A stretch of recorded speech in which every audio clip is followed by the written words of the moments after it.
One BWV, just doing another quick video on the latest project we're working on, which has been created by VU2SPF, Sierra Papa Foxtrot, a gentleman from India. Anyway, we're working together, and I just mounted the new display. I'll come right up close onto it there. Hopefully it'll focus in a bit. There we go. That's the new display. It's a touch display, and of course we'll have buttons as well, but if you look here you can see I can I'll use my pen here. AVFO, BFO, memory, and then in the memory we've got 100 memories. There's 100. You can change your bands here. It's multi-band already programmed. All the bands, 20, 40, etc.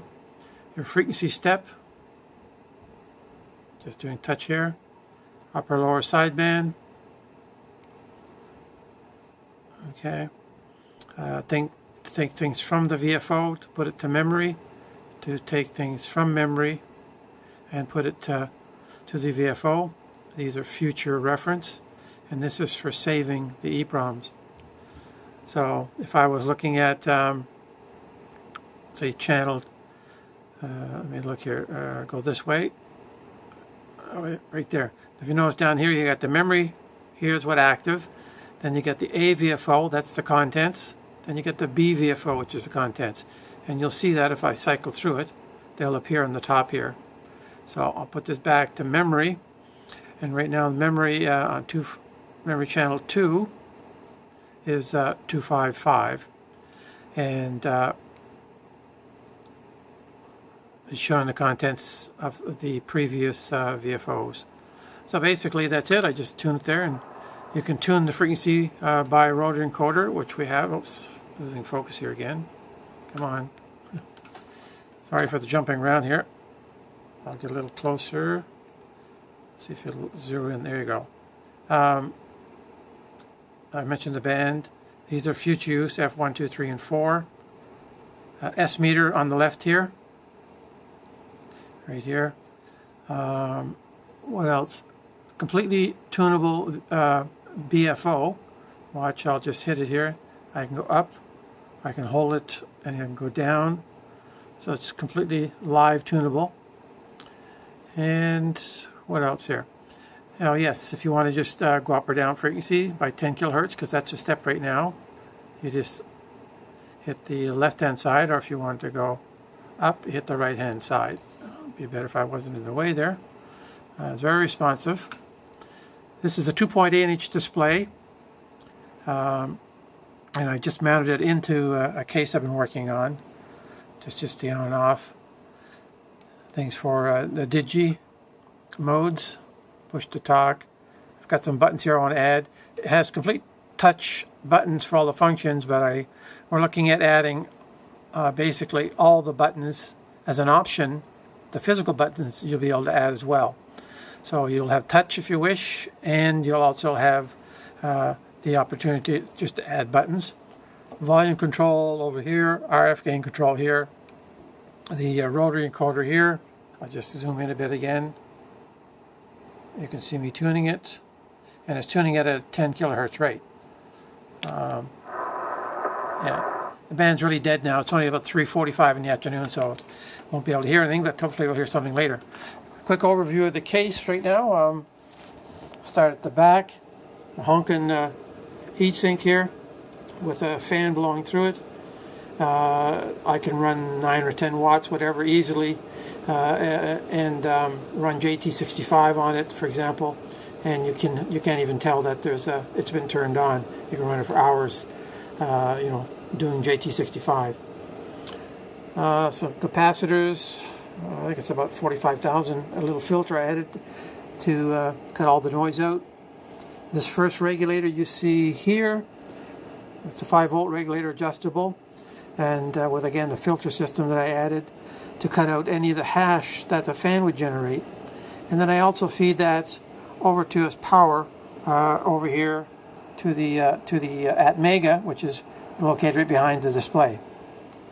The next regulator here There's then again a 5-volt adjustable regulator with a special filter I put in, and I use it to run the SD or the SI 5351 loop, we want to call it, or a DDS. There it is down there. This is an Adafruit one. Great little module. It's about $9. But the nice part about it has all the buffering and the chips and everything else, so you can just use it as it is. And what else over here? I've got a compressor in here for the audio, which I need for the voice side, not for the digital side.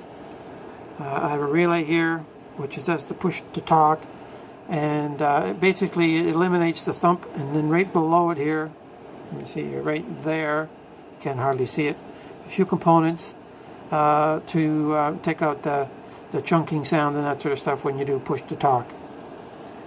And that's the receiver itself. Got a bunch of copper flashing here. Just want to make sure that everything was nice and shielded. There's no pops, there's no clicks. You know, when you tune something, you can't hear anything. If I take the RF all the way down, and I got the volume all the way up here, all I hear is what I call radio noise. And if I take off the antenna, full blast right now, and it's barely detectable there's anything in there. So I'll turn it back down here so it doesn't blow my ears off. So everything's looking good. Just running it through its preliminary testing. The display, that is, that's the biggest thing. A little bit of copper shielding on the top here, and on the back. I'm gonna get dizzy here. You can see that's just an Atmega. I'll get it here. So you got the display. It plugs right into the Atmega. What I did is I put jacks on the back of the Atmega so that I can plug in things from the back. Because normally, you know, on the Atmega chip, the plugs are on the front, and it's a little hard to do in that area. So anyway, that's a basic rundown. I won't close the case completely, but this is an old Dell computer case, and gives me a fair amount of room to do stuff. Right now, I say we are running it through the tests, and probably got a few more weeks of testing all that sort of stuff with VU2SPF, and we'll have things good to go. Anyway, you can always check his blog site, the VU2SPF .blogspot.ca, blogspot? No, .blog.ca, if I remember right. Anyway, if you do a Google for VU2SPF, you'll see some videos as well, and you'll also should come up with his website and all that sort of stuff. So, very nice display, very, very sensitive. Of course, that's adjustable. You don't have to press hard, you just touch lightly and go through the bands. It's very responsive. A great addition. Been waiting a long time to get this type of display onto the Bitx. You know, and I have another Bitx here, sitting in a small little case using LCD. Works very, very well. But you know, the display was the only thing that, if anything, I didn't like as much as I should. But once I saw the TFT and the you know, just the clarity of it and that sort of stuff, I thought that's the way to go. 7.3s from V1BWV here in the East Coast, and also hello to VU2SPF out there in India.